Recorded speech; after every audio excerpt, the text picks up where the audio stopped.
जय जगन्नाथ सांगमाने स्कूल होउची एमिति गोटे परिवेश जोटिकी पाठपढ़ा सहित कुनि कुनि पिलामानंक पाटिरे कंपी उठिथिबा स्कूल परिवेशटा बेस भल लगे। किंतु आज आम पिलामाने बहुत साइलेंट थिले। आउ ए साइलेंट पछर कारण होउची स्कूल छुट्टी होबाकू 10 मिनिट थिला।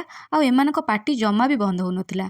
एमानकर पाटी सुनी मु तांको कहिली जे तुमे गोटे काम कर, तुमे माने समस्ते निजे निजे जो ठाकुरंकु भल पाउछ आखि बंद करी समस्ते प्रार्थना कर। आउ पिलामाने समस्ते सुना पिला भरी मो कथा को मानि नेले। अच्छा पिलामाने ए समस्ते आखि खोलो, समस्ते खोलो। तमे माने एते टाइम साइलेंट हे बसिलो भलो लागिला ना खराब लागिला? ताले तमे कोन सब दिन एते साइलेंट हे बसिबो ना पार्टी करके एमती स्कूल ले डिस्टर्ब करो? Very good. आज ठाडू समस्त साइलेंट हे बसिबो। क्लास रे के पार्टी करिबोनी। भलो पाठ पढिबो समस्ते। ठीक अछि, धन्यवाद। आउ आपण मानक आम स्कूल परिवेश केमती लगिला निश्चित भावे जणाइबे। जय जगन्नाथ।